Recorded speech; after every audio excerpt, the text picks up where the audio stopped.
I'm on a path of destruction. They gon' think I'm alright. Like, that line right there has been my personality trait since I first heard the song a couple weeks ago. Hello, hello, welcome or welcome back to my channel. My name is Kennedy, and today I'm going to be talking about Descendants 4, Rise of Red. Recently, I posted a short little dance cover of Red from the movie. Oh, wait. And in the caption, I said that I hadn't even seen the movie yet. And then I got flooded with comments that said, you should watch it, it's good. And I'm just like, okay, okay. I ended up watching the movie like an hour later with my family. Also, thanks for watching my dance cover, by the way. That cover and the tutorial that I posted afterward has got me to 600 subscribers. Thank you guys so much. But anyways, back to the movie. I'm genuinely surprised at how mixed the reviews are. As in, I can't believe that there are fans of the franchise that actually like this movie. So I'm filming today just to give you guys some of my opinions very quickly, very briefly. I hope that this video is not longer than 10 minutes, even though my script is 3 pages long. Let's just breeze through it. So first I'm gonna do a short plot summary so that you know what I'm talking about here. There will be spoilers ahead. This is your warning. Alright, plot summary. Descendants 4, Rise of Red follows Red, the daughter of the Queen of Hearts. She gets invited to attend school at Oradon Prep by their new principal, Uma, but upon arrival, her evil mother stages a coup. Shocker.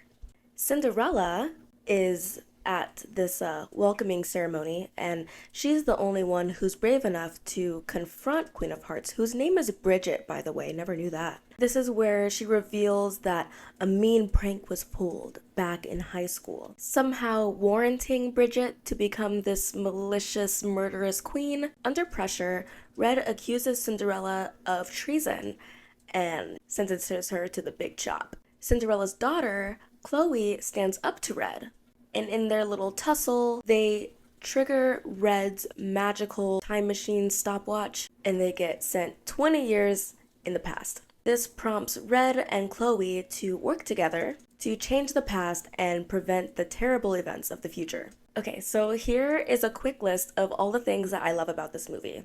First of all, I love that Brandy and Paolo reprise their roles as Cinderella and Prince Charming. It was really sweet seeing them interact on screen again. I also love that they mentioned Chad from the original movies. It's kind of funny to know that he's in college now, especially with the running not a lot of there gag.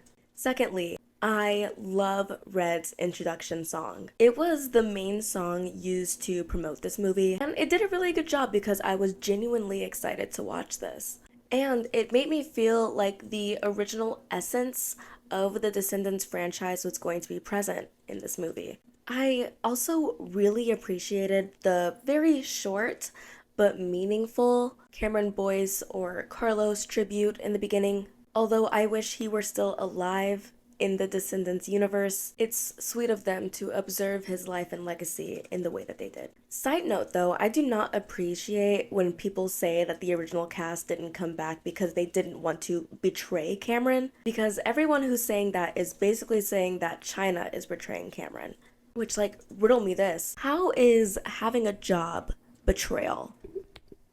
Especially when we consider that China knew Cameron the longest, since they worked together on Grown Ups that hit the theaters in 2010, 1 year before either of them made their Disney Channel debut in 2011 with both Ant Farm and Jessie. China guest starred on Hannah Montana in 2009, but that's not important. China did not betray her friend and co-star because she kept a job. Be so for real. Anyways, here's a list of things that I didn't love. It's a very long list, and I hope that I can just get through this quickly. I'm just gonna read it off. I don't even want to look at the camera right now. I'm so furious. Most, if not all, of the songs were unnecessary or not good. Love Ain't It had the most potential, but it was essentially ruined because the movie decided to make it an ensemble number instead of just a duet between Red and the Queen. It was a missed opportunity to make this generation's Evil Like Me. Come on now. Okay, I didn't read the books, so forgive me if this story is canon, but from the moment the leads go back in time, it starts feeling like a fan fiction that was abandoned by the author because they went to federal prison. Thirdly, the ending was so rushed and incomplete. I know it's a series that notoriously ends every movie with, "You didn't think this was the end of the story, did you?" That line was charming because the first two movies actually came to a conclusion that made the audience want to continue the story. Now it's just a cheap gag. Okay, the parents of the descendants going to school together doesn't make sense at all. Descendants 1 through 3 mention the past, referring to the actual real life movies as canon.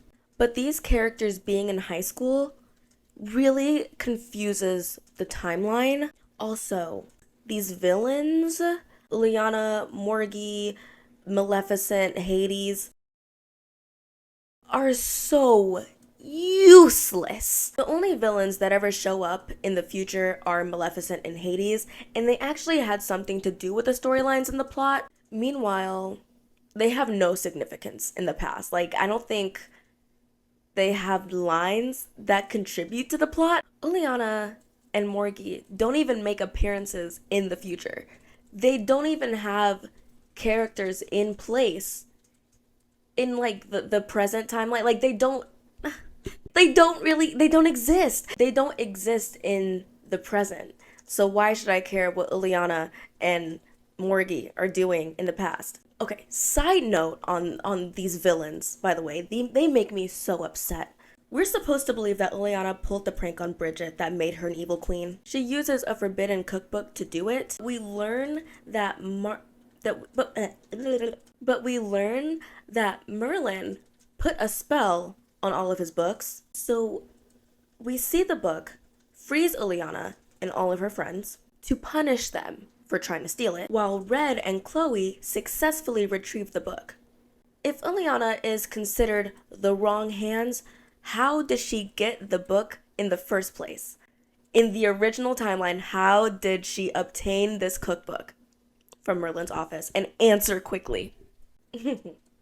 See, if I were in the writer's room, okay, if I had something to do with this, instead of having the villains pull the prank, they should have had Cinderella do it. Better yet, they should have had Cinderella's evil stepsisters frame her for the prank.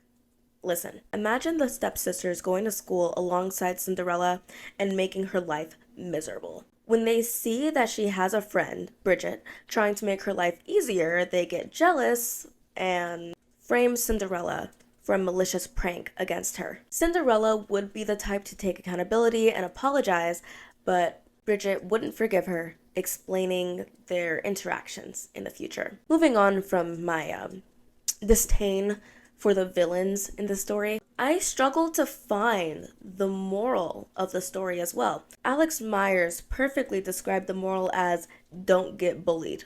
I think it would have been interesting to see how changing the past wouldn't change Bridget's character in the future. What if Red changed the timeline so many times only for Bridget to be evil in every single one of them? Red would learn that she can't change her mom. There's nothing that she can do to change her mom. But she can change herself and how she handles these difficult situations. In order to save Cinderella, Prince Charming, and Auradon, Red would have to learn to be brave enough to stand up to her mom, much like how Mal had to in the original movie. Yeah, okay, yes, it would have been a recycled storyline in a way, but if they executed it that way, it wouldn't have come off as the same. It would come off as unique to these characters, their situations, their, magical abilities and what they choose to do with them. Okay, now we're getting to the smaller complaints here. Cinderella's character as a teenager was not true to her at all. In the best versions of Cinderella, she has a have courage and be kind approach to her hardships. She faces adversity with bravery and smiles. In the 1997 Brandy version, which is canon in this universe, Cinderella takes a liking to the prince when they interact in the village. But high school Cinderella is seen as snappy, rude, and completely uninterested in Prince Charming. What's that about? Another very small complaint. They did Chloe dirty. They did Chloe so dirty with the wig inconsistency. Also, the styling was... Okay, Chloe's styling from head to toe was sabotage. It just looked so bad, and she didn't even look like an Oradon kid. She looked like a very poorly styled VK. And also, whatever happened to the Maddox Hatter? We saw him for like less than 5 minutes in like the beginning of the story, but he never comes back and they never explain what happened. So they introduce characters and there's no payoff, but he's not the only one who was introduced and had little to no payoff.